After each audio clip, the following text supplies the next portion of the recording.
Good evening everyone. तो आज का हमारा टॉपिक है इलेक्ट्रोकेमिस्ट्री में इलेक्ट्रोलाइसिस।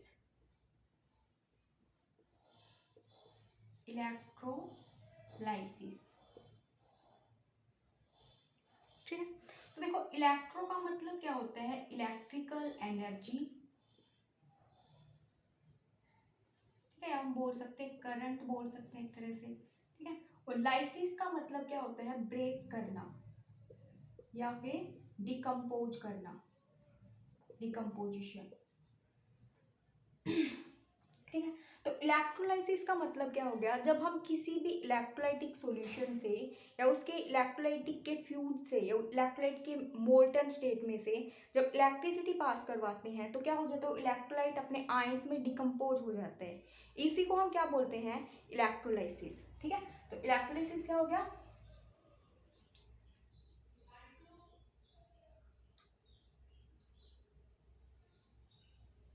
द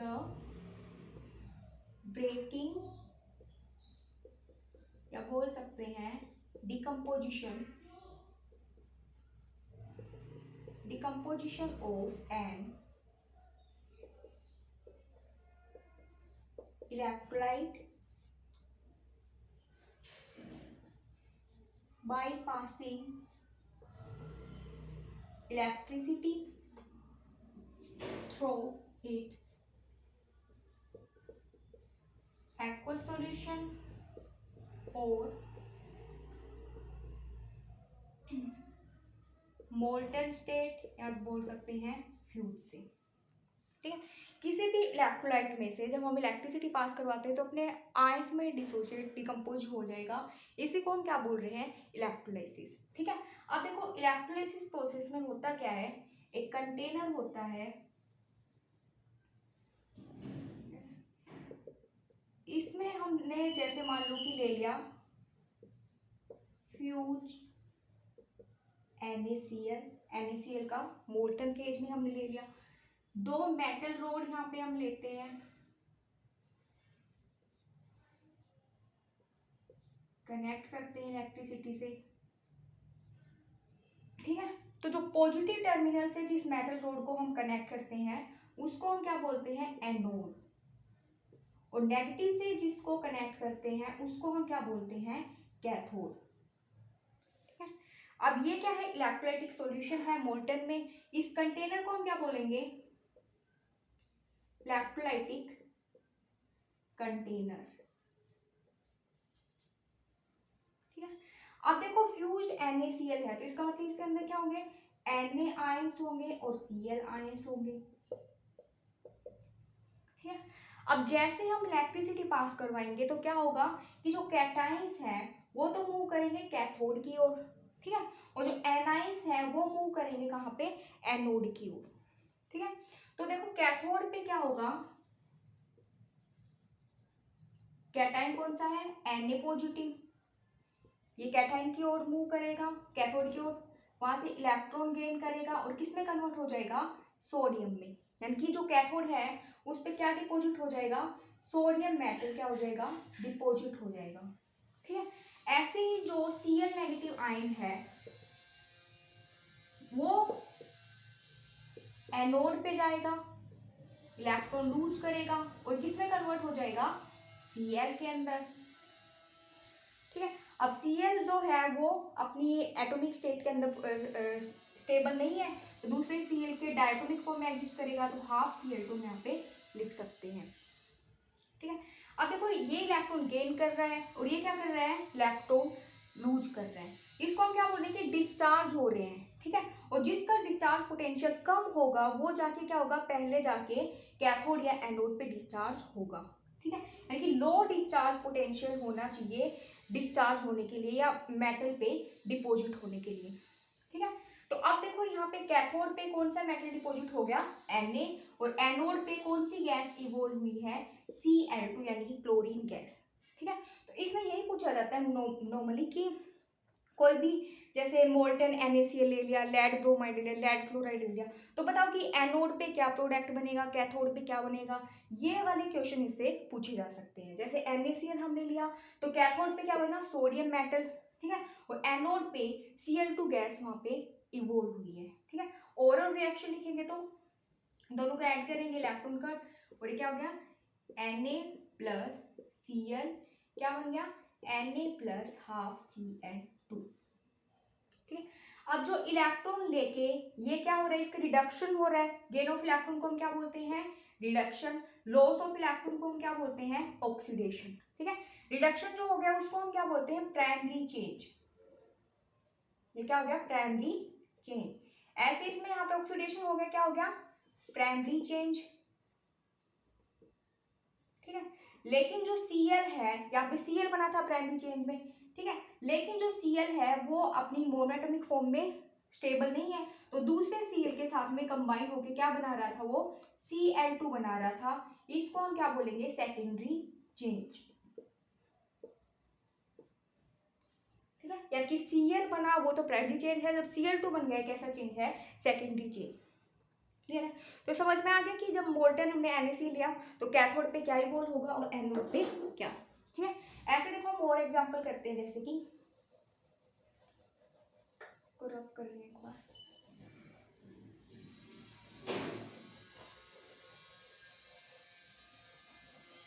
जैसे हमने ले लिया aqueous solution of copper sulphate,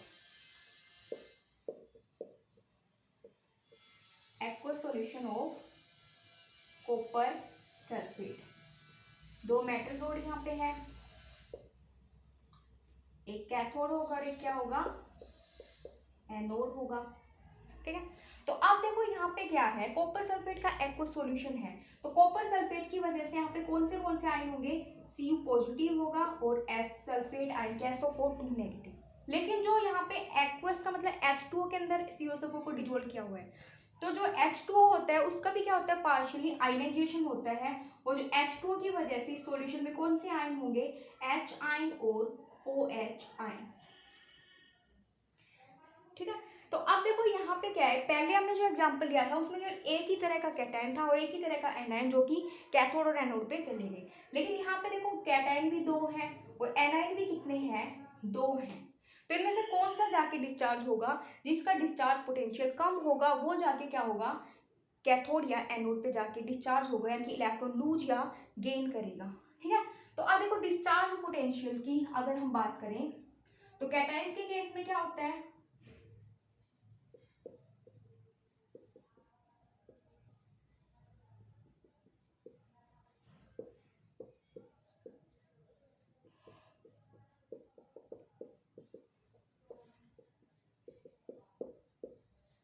ये वाली सीरीज होती है, ये किसके लिए है, यहां से यहां डिस्चार्ज पोटेंशियल क्या हो रहा है डिक्रीज हो रहा है, डिस्चार्ज पोटेंशियल डिक्रीज हो रहा है, यानी कि पोटेशियम का सबसे ज्यादा गोल्ड का सबसे कम। अगर एनाइंस की बात करें तो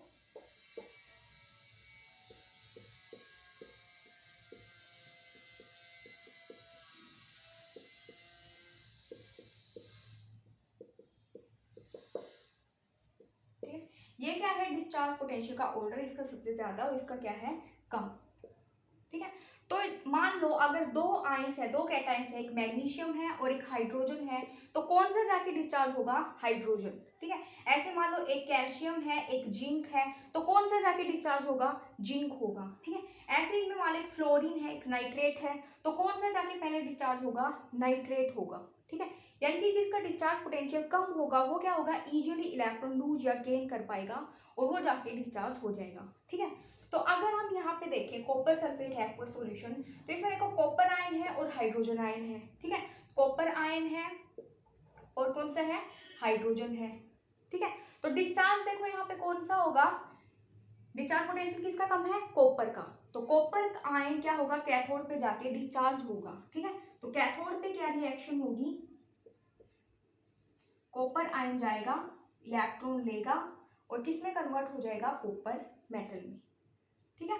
ऐसे एनोड पे क्या होगा देखो दो यहाँ पे एनाइंस हैं सल्फेट और OH, सल्फेट और OH, ठीक है। तो डिस्चार्ज पोटेंशियल कम किसका है OH का, OH है वो क्या करेगा इलेक्ट्रॉन लूज करेगा और किस में कन्वर्ट हो जाएगा OH में, ठीक है। OH जो है वो क्या करेगा H फिर फर्दर किस में कन्वर्ट हो जाएगा, बाकी और OH आयन से मिलके H2O में और किस में, O2 में, यानी कि O2 गैस वहां पे इवोल्व होगी। ठीक है, तो यानी कि इसको बैलेंस करेंगे तो यहाँ पे क्या हो जाएगा 422। ठीक है, तो यानी कि हमें कैथोड पे तो क्या मिल रहा है, कॉपर मिल रहा है, और एनोड पे कौन सी गैस इवोल्व हो रही है, ऑक्सीजन गैस। तो ये चीज हमें ध्यान में रखनी है, अगर एक से ज्यादा कैटायन या एनायन आ जाए तो कौन सा जाके डिस्चार्ज होगा, जिसका डिस्चार्ज पोटेंशियल कम होगा, ये उसके लिए क्या है, सीरीज। ठीक है, अगर ऐसे ध्यान रखा जाए तो सब में देखो अप्लाई नहीं होगी, लेकिन मोस्टली जो बोर्ड के अकॉर्डिंग एग्जाम्पल में अप्लाई हो जाता है कि जो अल्फाबेटिकली जो पहले आ रहे हैं, अल्फाबेटिकली जो पहले आ रहा है वो क्या होगा, डिस्चार्ज होगा जाके। ठीक है, जैसे CuH है, C पहले आता है H से, तो Cu जाके होगा डिस्चार्ज कैथोड पे। ठीक है, ऐसे S और O में से अल्फाबेटिकली पहले कौन आ रहा है, O आ रहा है, तो O जाके क्या होगा, डिस्चार्ज होगा। ठीक है, ऐसे OH और Cl होता तो Cl क्या होता है, अल्फाबेटिकली पहले आ रहा है तो Cl जाके डिस्चार्ज होगा। ठीक है, तो इस तरह से पूछा जा सकता है कि एक्वा सॉल्यूशन लेंगे कॉपर सल्फेट का, तो कैटायन कैथोड पे क्या मिलेगा, एनोड पे क्या मिलेगा। कैथोड पे हमें हाइड्रोजन गैस इवोल्व हो गया, कॉपर मिलेगा, एनोड पे क्या मिलेगा, हमें सल्फेट मिलेगा या OH की O2 गैस वहां पे इवोल्व होगी, ये हमसे पूछे जा सकते हैं। ठीक है, तो अब तो ये था कि जब हमने कॉपर सल्फेट का एक्वा सॉल्यूशन लिया और यहाँ पे इलेक्ट्रोड कौन से थे, इनर्ट इलेक्ट्रोड यानी कि प्लेटिनम इलेक्ट्रोड थे, तो उस केस में कॉपर और हाइड्रोजन गैस यहाँ पे इवोल्व हो रही थी। ठीक है, लेकिन अगर मान लो हमने इलेक्ट्रोड है वो प्लेटिनम इलेक्ट्रोड ना लेके अगर हमने कॉपर का ही इलेक्ट्रोड ले लिया, यानी कि ये वाला मेटल भी किसका है, कॉपर का, ये वाला भी मेटल किसका है, कॉपर का। ठीक है, तो उस केस में देखो क्या होगा, उस केस में अलग यहाँ पे रिएक्शन होगी, यानी कि कैथोड एनोड पे हमें अलग प्रोडक्ट मिलेगा। ठीक है, तो देखो यहाँ पे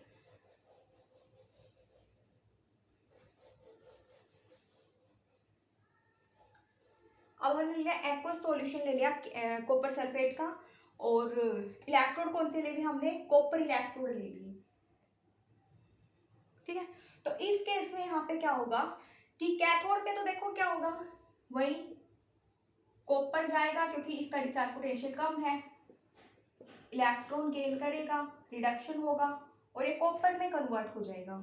ठीक है, लेकिन एनोड पे क्या होगा, ये कॉपर मेटल है, ये क्या करेंगे, इलेक्ट्रॉन लूज करके और सॉल्यूशन के अंदर आना स्टार्ट हो जाएंगे, Cu2 पॉजिटिव। ठीक है, यानी कि एनोड पे यहाँ पे क्या हो रहा है, कोई भी एनायन जाके डिस्चार्ज नहीं हो रहा है, बल्कि जो कॉपर मेटल है खुद उसका क्या हो रहा है, ऑक्सीडेशन हो रहा है, वो दो इलेक्ट्रॉन लूज करके किस में कन्वर्ट हो रहे हैं, कॉपर आयन में। ठीक है, तो देखो इस केस में क्या हो रहा है, अगर हमने कॉपर इलेक्ट्रोड ले लिए तो क्या हो रहा है कि एनायन जो है, एनोड है, वहां से कॉपर आयन सॉल्यूशन के अंदर आ रहे हैं और जाके डिपॉजिट कहाँ पे हो रहे हैं, कैथोड पे। यानी कि इस वाले जो मेटल पे क्या हो रहा है, कॉपर की प्लेट है जो डिपॉजिट हो रही है, इस वाली प्रोसेस को हम क्या बोल रहे हैं, इलेक्ट्रोप्लेटिंग प्रोसेस बोल रहे हैं। ठीक है, तो यहाँ पे देखो, तो जो इलेक्ट्रोलाइसिस प्रोसेस है उसका यूज कहाँ पे हो गया, इलेक्ट्रोप्लेटिंग में हम यूज कर सकते हैं, किसी भी एक मेटल पर दूसरी मेटल के लिए चढ़ाने के लिए हम यूज कर सकते हैं। ठीक है, या फिर हमने देखा कई केसेस में क्या था, हाइड्रोजन गैस इवोल्व हो रही, तो हाइड्रोजन बनाने के लिए हम क्या कर सकते हैं, इलेक्ट्रोलाइसिस प्रोसेस यूज कर सकते हैं। ठीक है, तो इस तरह से हम क्या कर सकते हैं, इलेक्ट्रोलाइसिस जो प्रोसेस होती है उसका यूज डेली लाइफ में कर सकते हैं। ठीक है, तो ये तो हो गया इलेक्ट्रोलाइसिस। इसमें मेनली यही पूछा जाएगा कि कैथोड में कौन सा प्रोडक्ट बनेगा और एनोड पे कौन सा। ठीक है, और अगर दो कैटायन या दो एनायन प्रेजेंट है तो उसके लिए ट्रिक है कि जो अल्फाबेटिकली जो पहले आ रहा है वो जाके होगा डिस्चार्ज। उसके एग्जांपल हमने यहाँ पे कर लिए हैं। ठीक है, उसके बाद में अगला टॉपिक यहाँ पे है Faraday's first law.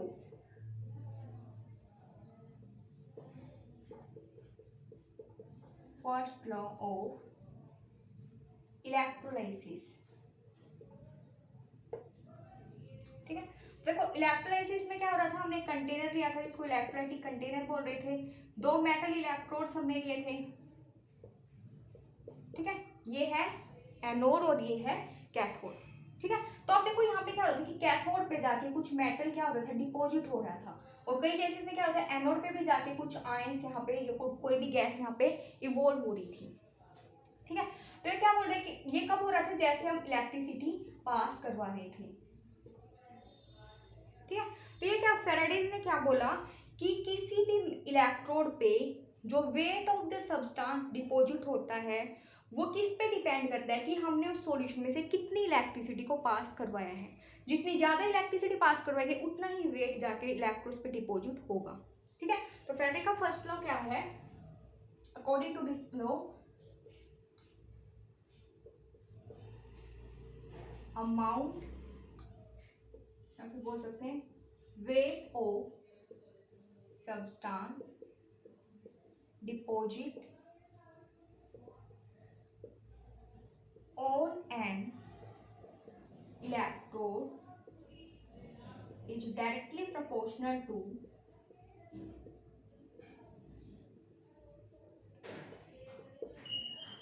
the amount of electricity passed through its aqueous solution और मोल्टन स्टेट। ठीक है, यानी कि हम बोल सकते हैं W वेट यहाँ पे डिपॉजिट हो रहा है, अमाउंट ऑफ इलेक्ट्रिसिटी हमने पास करवाई है Q, W is directly proportional to Q। ठीक है, प्रोपोर्शनलिटी को हटाने के लिए हमने यहाँ पे कांस्टेंट लगा दिया ZQ। Z यहाँ पे क्या है, इलेक्ट्रोकेमिकल इक्विवेलेंस। Q यहाँ पे क्या होता है, electricity Q is equal to I current multiply by T। ठीक है, अगर मान लो 1 सेकेंड के लिए 1 एम्पियर करंट पास किया जाएगा, ठीक है, तो Q किसके इक्वल हो जाएगा, 1 के इक्वल। क्लियर है, अगर 1 सेकेंड के लिए 1 एम्पियर करंट पास किया जाएगा किसी भी सॉल्यूशन से, तो उस केस में अमाउंट ऑफ इलेक्ट्रिसिटी की वैल्यू क्या हो जाएगी, यूनिटी हो जाएगी, यूनिटी। ठीक है, तो यहाँ अगर वैल्यू पुट करें W किसके इक्वल हो गया, Z के इक्वल। ठीक है, तो Z यानी कि इलेक्ट्रोकेमिकल इक्विवेलेंस क्या हो गया, it is the weight of the substance deposit where 1 ampere current is pass through the solution for 1 second. ठीक है, तो इलेक्ट्रोकेमिकल इक्विवेलेंस की डेफिनेशन क्या होगी, it is the amount of substance deposited on electrode when 1 ampere current is passed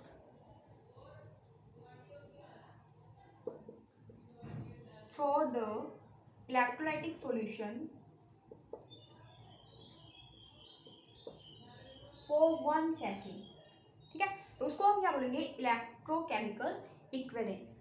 ठीक है, तो आज हमने पढ़ लिया फेराडेज फर्स्ट लॉ, कल हम देखेंगे फेराडेज सेकंड लॉ से रिलेटेड न्यूमेरिकल। ठीक है, थैंक यू।